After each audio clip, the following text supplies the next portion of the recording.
जो अपने बाऊ और चच्चा को छोड़ करके नया चच्चा नया बाऊ समाज में ढूंढता फिर रहा है, वो गठबंधन ज़्यादा दिन चलने वाला नहीं। पीले के गठबंधन होने से विरोधी अंदर अंदर लाल और पीला हो रहे हैं। कुंबा है, कहीं का ईंट कहीं का रोड़ा है, कब तक चलेगा देखिए। हमारे किसान एक साल से लगातार वहाँ पर बैठे हैं और ये मानने के लिए नहीं है वो किसान है, लेकिन जब गाड़ी से रौंदना हो तो मानते हैं कि नियंत्रण का मूल कारण पूर्व की सरकारें हैं, जो तेल बॉन्ड कंपनियों का उधार बाकी लगा करके तेल लेकर के खाते गए। कभी न कभी तो भुगतान आपको करना है, वो दूसरी सरकार है, उसके सीएम साहब यहाँ पर जरूर आते हैं। लेकिन आपने बचपन में एक कहानी सुनी होगी, जंगल का राजा शेर भी था और बंदर भी था, और बंदर क्या काम कर सकता है और राजा के शेर क्या काम कर सकता है, यही अंतर है बस। बंदर उछल कूद ज्यादा कर रहा है। मुख्यमंत्री रहे मुलायम अखिलेश, क्यों नहीं ऑक्सीजन का प्लांट स्थापित किए? सफाई में नाच 500 से ज्यादा ऑक्सीजन प्लांट लग चुके हैं उत्तर प्रदेश में, 500 से ज्यादा पैसे थे, लेकिन प्रदेश के अस्पतालों में सफाई में नाच कराने के लिए पैसे थे, इंग्लैंड से बग्घी मंगवाने के लिए पैसे थे, लेकिन प्रदेश की जनता को ऑक्सीजन मुहैया कराने के लिए पैसे। योगी जी ऐसे मुख्यमंत्री थे कि हम हिंदू जो लाश को जलाते थे उस लाश को बहाने का काम किया। योगी जी ऐसे मुख्यमंत्री थे कि ऑक्सीजन के अभाव में हमारे करीबी मरवारे पायल भरात तसंदी के लगल हगवास। सफाई के डांस जब का कोई सब जवाब है? सफाई में इंग्लैंड से बग्घी मंगवा के छम्मा करवा रहे थे मुलायम सिंह, और प्रदेश की जनता के लिए उस समय हॉस्पिटल का सुविधा का नहीं, आज 9 एम्स बनने जा रहे हैं उत्तर प्रदेश। तो उत्तर प्रदेश सियासत से एक बड़ी खबर आ रही है। समाजवादी पार्टी मुखिया अखिलेश यादव की मुलाकात आज हो गई है सुहेलदेव पार्टी प्रमुख ओम प्रकाश राजभर से। सवाल यहाँ पर यह है क्योंकि 2022 यूपी चुनाव नजदीक है, यह मिलन कितना ज्यादा असरदार होगा। वैसे 8 विधानसभा सीटों की बात कर लें तो वर्तमान में भी ओम प्रकाश राजभर के एक विधायक वाराणसी से रहे हैं। कुछ ही महीनों बाद उत्तर प्रदेश में चुनाव है, इसका असर क्या होगा सीधे बनारस की जनता से हम बात करेंगे। क्या मानते हैं सर कि ये जो आज गठबंधन हुआ है ओम प्रकाश राजभर और अखिलेश यादव का, कितना असरदार होगा? ये बिल्कुल असरदार नहीं होगा, क्योंकि ये गठबंधन नहीं ठगबंधन है। और पहली बात कि अखिलेश यादव की कई लोगों से मुलाकात हो चुकी है। एक समय प्रदेश में 2 युवा चल रहे थे, राहुल और अखिलेश, उसके बाद बुआ भतीजा भी मिल चुके हैं। उसके बाद ये जो अपने बाऊ और चच्चा को छोड़ करके नया चच्चा नया बाऊ समाज में ढूंढता फिर रहा है, वो गठबंधन ज़्यादा दिन चलने वाला नहीं है। एक भारतीय जनता पार्टी है कि जिसका साथ देती है, उसके साथ रहती है सबका साथ सबका विकास। अगर हमारी पूर्ण बहुमत की भी सरकार आती है तो हम अपने सहयोगियों का हाथ नहीं छोड़ते हैं, उनको भी मंत्रिमंडल में शामिल करते हैं, चाहे अपना दल हो चाहे केंद्र की सरकार में। हमारी पूर्ण बहुमत की सरकार होती है, लेकिन फिर भी हम अपने सहयोगियों का नहीं मान पाए। वो तो 2017 में आपके ही साथ थे, लेकिन मान क्यों नहीं पाए? क्यों अलग हो गए? नहीं, वो अलग हो गए, उनकी अपनी विचारधारा थी, लेकिन हमने अपने सहयोगियों का हाथ नहीं छोड़ा है। और ये चुनाव के बाद अपना समीकरण नहीं बनता, लेन देन का हिसाब नहीं बनता तो अलग हो जाते हैं। ये आप सब ने देखा है, पूरे देश ने देखा है कि किस तरीके से चाहे कांग्रेस के साथ जुड़े फिर अलग हुए, फिर उसके बाद जब जिसका पिता से नहीं पटा तो उसका समाज से क्या पटेगा। चाचा जो समाजवादी पार्टी उनके खड़ी की उनसे नहीं पटा, तो इन सहयोगी दलों से कहाँ से आप उम्मीद कर रहे हैं कि पट जाएगा। आज ओवैसी से राजभर मिल के आया, उसके बाद उनसे अलग होकर के इधर आ गए, तो ये तो भानुमति का कुनबा है, कहीं का ईंट कहीं का रोड़ा है, कब तक चलेगा देखिए आप।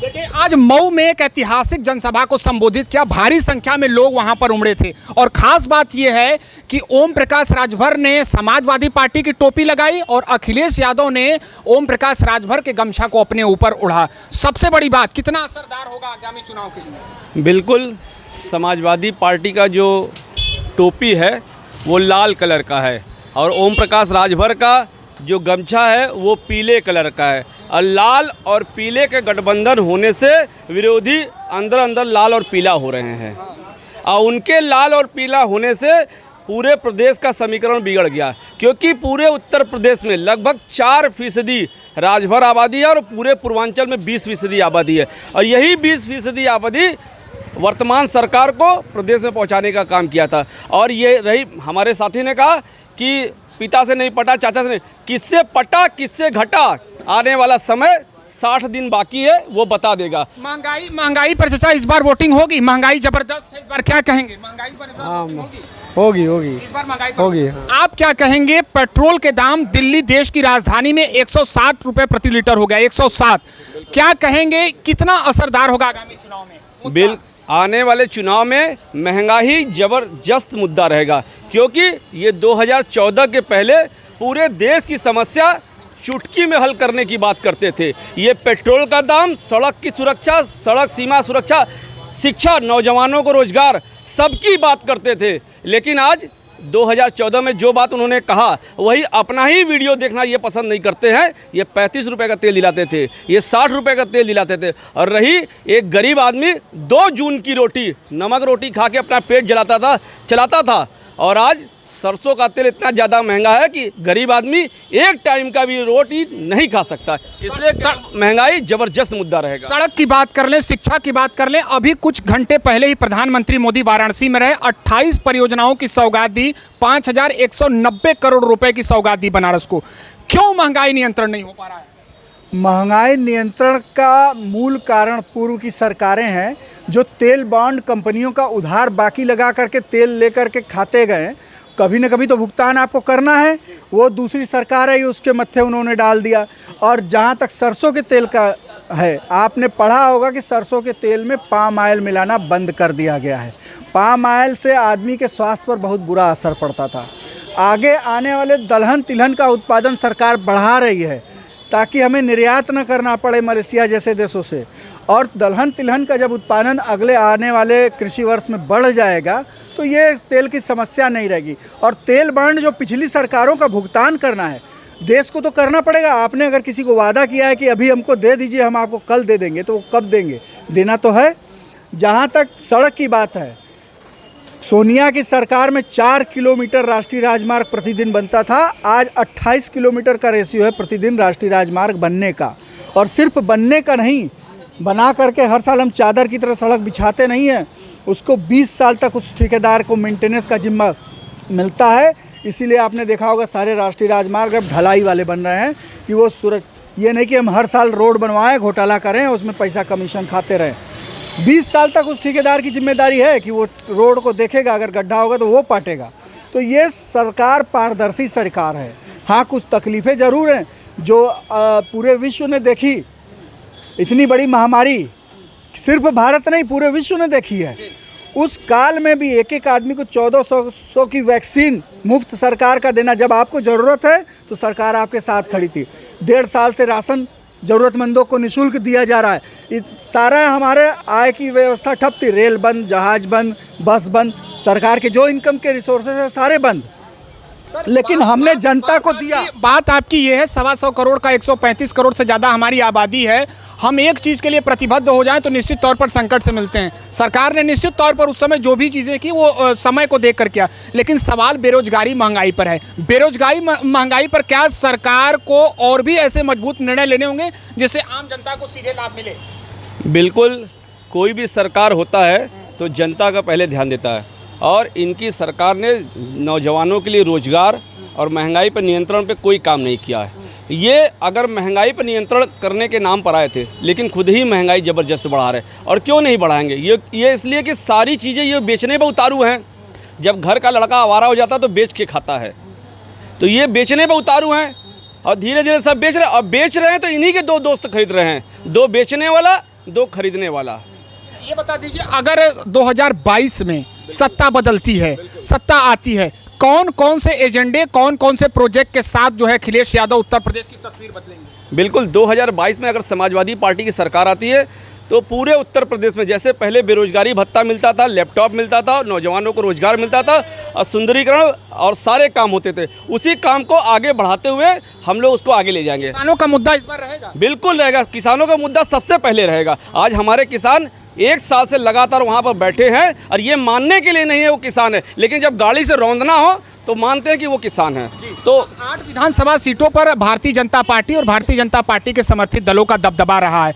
इस बार कितनी सीटें आप दावा कर रहे हैं सर, अगर हम बात कर लें पूरे प्रदेश की? पूरे प्रदेश में 350 प्लस सीटें भारतीय जनता पार्टी लेकर के एक बार पुनः योगी जी के नेतृत्व में उत्तर प्रदेश में सरकार बनाने जा रही है। और जहाँ तक बात ये करते हैं किसानों की बेरोजगारी की, जितने हम बेरोजगारी भत्ता देने में विश्वास नहीं करते हैं, उस युवा को रोजगार परक बनाने में विश्वास करते हैं। इसलिए स्किल इंडिया चलता है। वो सक्षम होगा तो 10 लोगों को खुद रोजगार देगा। जब उसको हम ट्रेनिंग देते हैं, टेक्निकल ट्रेनिंग देते हैं, तो वो अगर सक्षम होगा, चाहे वो मोटरसाइकिल बनाने की ट्रेनिंग लेके आए, चाहे वो नर्सिंग का ट्रेनिंग स्टाफ बन करके, मेडिकल का स्टाफ बन करके आए, चाहे वो कंप्यूटर टेक्नीशियन बन करके आए, तो जब वो सक्षम होगा तो वो खुद रोज़गार देने के लिए होगा 4 लोगों को।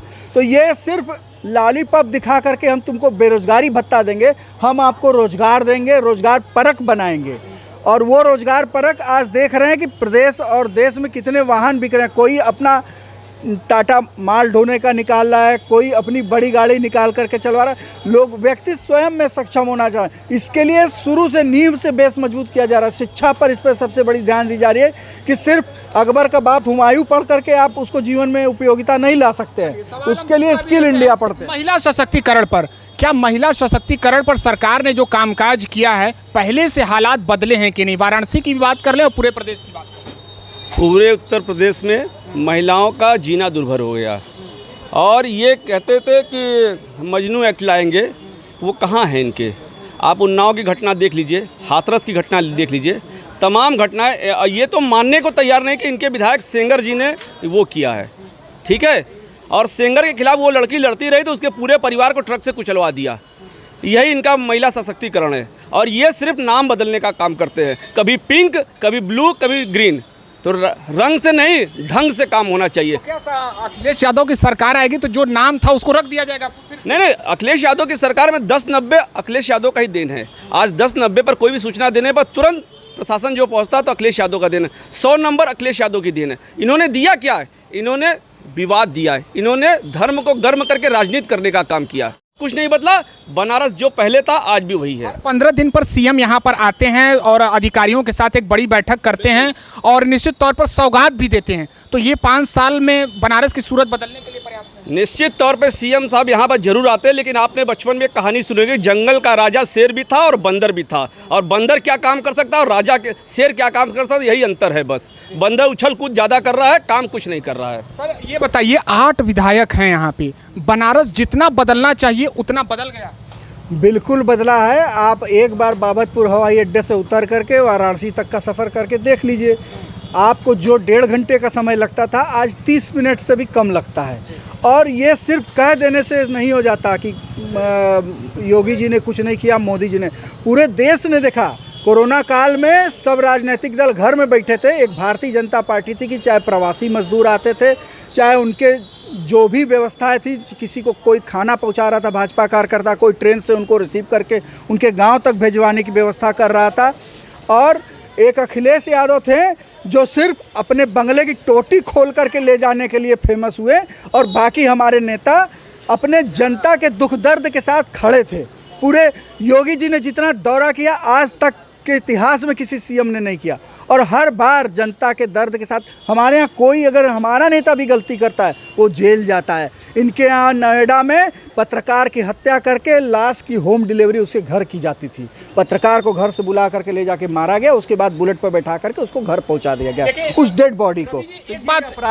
एक बात और है, इन्होंने ये कहा निश्चित तौर पर उत्तर प्रदेश के मुख्यमंत्री योगी आदित्यनाथ कोरोना काल में एक ऐसे मुख्यमंत्री रहे जिन्होंने कई जनपद के 2 से 3 बार दौरा किए और बहुत सारे राजनीतिक दल जो है कि घरों में रहे। इस पर क्या हो गया? बिल्कुल, योगी जी ऐसे मुख्यमंत्री थे कि हम हिंदू जो लाश को जलाते थे उस लाश को बहाने का काम किया। योगी जी ऐसे मुख्यमंत्री थे कि ऑक्सीजन के अभाव में हमारे करीबी मरने का काम किया। यहाँ इतनी जनता है, इनसे दिल पर हाथ रख के पूछिए, इनका कोई करीबी और मेरे साथी, इनके खुद बहनोई ऑक्सीजन के अभाव, इनके मतलब साड़ू भाई ऑक्सीजन के अभाव में मर गए। तो सच को स्वीकार करना चाहिए। ये कह देना आँख बंद कर देने से अंधेरा नहीं होता है। यानी ये निश्चित तौर पर सरकार के प्रयास में कुछ कमी रह गई सर? बिल्कुल कमी रही। सर्वसंपन्न देश विश्व का अमेरिका, वहाँ भी इस महामारी से पूरा विश्व कहीं परिचित नहीं था। मृत्यु की दरें भारत से भी ज़्यादा वहाँ थी। हम ये नहीं कह रहे कि ये भारत में मृत्यु नहीं हुई है, लेकिन उस प्रयास में सरकार के कोई कमी नहीं थी। एक तरफ वायु सेना के जहाज दौड़ रहे थे ऑक्सीजन के लिए, एक तरफ ट्रेन का कॉरिडोर चला दिया गया था ऑक्सीजन के लिए, ऑक्सीजन के टैंकर दौड़ रहे थे। देखिए, ईमानदारी से किया गया प्रयास, मृत्यु रोकन, लेकिन तीन तीन बार मुख्यमंत्री रहे मुलायम अखिलेश, क्यों नहीं ऑक्सीजन का प्लांट स्थापित किए? सफाई में नाच 500 से ज्यादा ऑक्सीजन प्लांट लग चुके हैं उत्तर प्रदेश में, 500 से ज्यादा पैसे थे, लेकिन प्रदेश के अस्पतालों में सफाई में नाच कराने के लिए पैसे थे, इंग्लैंड से बग्घी मंगवाने के लिए पैसे थे, लेकिन प्रदेश की जनता को ऑक्सीजन मुहैया कराने के लिए पैसे नहीं। ऑक्सीजन प्लांट उस कार्रवाई के बाद यानी दूसरी लहर के बाद लग गए उत्तर प्रदेश में। बारात जब वापस आ जाती तो आप 10 बेगुना खाना बना दीजिए, कोई मतलब है? जिस समय आवश्यकता थी ऑक्सीजन की उस समय ये कहते थे कि लग रहा। जब दुआरे पायल बारात तो समझी के लगल हगवास। सफाई के डांस जब का कोई सब जवाब है? सफाई में इंग्लैंड से बग्घी मंगवा के छम्मा करवा रहे थे मुलायम सिंह, और प्रदेश की जनता के लिए उस समय हॉस्पिटल का सुविधा का नहीं। आज 9 एम्स बनने जा रहे हैं उत्तर प्रदेश में। प्रदेश में जितने एम्स बनाने का काम, देश में जितने एम्स बनाने का काम, स्वास्थ्य सेवाओं पर 70 साल में कोई ध्यान नहीं दिया गया, और न तो 3 बार के मुलायम सिंह के कार्यकाल में ध्यान दिया गया। मेडिकल कॉलेज की 48 घंटे पहले पूर्वांचल को सौगात देकर पीएम मोदी गए हैं। मेडिकल इंफ्रास्ट्रक्चर को बढ़ावा देने की बात कही है। निश्चित तौर पर स्वास्थ्य के क्षेत्र में सरकार जो है प्रगतिशील है कि नहीं? इनका पूरे उत्तर प्रदेश में किसी भी सरकार का कार्यकाल 5 साल का होता है, ठीक है? 5 साल में 5.25 साल बीत गया। अगर ये 5.25 साल पहले 9 नहीं 2 ही मेडिकल कॉलेज दिए होते तो आज हमारे इतने करीबी लोग नहीं मरते। अब ये जाने का वक्त है तो ये 2 महीने में तमाम उद्घाटन कर रहे हैं, तो ये कोई मतलब नहीं, ये लॉलीपॉप है, ये चुनावी जुमला है। अगर इनको बनाना होता तो ये पहले ध्यान देते। स्वास्थ्य और सुरक्षा पर नहीं, ये राम और काम पर ध्यान दे रहे थे। राम के नाम पर राम का चंदा उतार रहे थे, राम के नाम पर राम की ज़मीन बेच रहे थे। ये मेडिकल की बात नहीं कर रहे थे। जब इनको लगा कि हम उत्तर प्रदेश से जाने वाले हैं तो ये मेडिकल और शिक्षा की बात कर रहे हैं। और रही बात गोरखपुर में, अगर इन्होंने मेडिकल सुरक्षा की तो गोरखपुर में जो 68 बच्चे बगैर ऑक्सीजन के मर गए वो मरते नहीं। एक अंतिम सवाल अब आपसे हम लेंगे, क्योंकि बहुत नज़दीक है उत्तर प्रदेश चुनाव और हम जानेंगे कि क्या होगा परिणाम। क्या मानते हैं कि आज ओम प्रकाश राजभर से पूरी तरह से गठबंधन हो गया है, समाजवादी पार्टी से वो जुड़ चुके हैं, कितना ज़्यादा आपकी पार्टी को नुकसान होगा?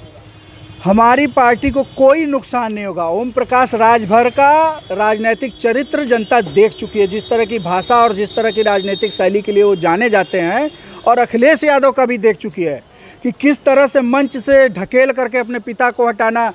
लखनऊ में एक माफिया के स्ट्रक्चर पर समाजवादी पार्टी का कार्यालय कब्जा होता था, तो आखिर वो जनता भूली नहीं है। और ये अगर स्वास्थ्य के प्रति हम न चिंतित होते तो इतने दिनों से आयुष्मान योजना चल रही है, गरीब की चिंता, जिसको 5 लाख का निःशुल्क इलाज, 12 रुपये में 2 लाख का दुर्घटना बीमा गरीब के लिए, जो प्राइवेट कंपनियां 2-2, 3-3 हज़ार लेती थी। आप आज चाहे किसी भी क्षेत्र में देखिए, स्वास्थ्य हो गया, शिक्षा हो गया, आज मॉडल स्कूल बन रहे हैं। मछोदरी का स्कूल जा करके देखिए, इतने काम हुए हैं इनके पास। सिवाय एक समय कांग्रेस आई से ये गठबंधन करते हैं, आजकल बेहयाई से गठबंधन किए हैं। कांग्रेस आई के बाद बेहयाई से गठबंधन, लेकिन ये बेहयाई सफल नहीं होगी। जनता सब जानती है।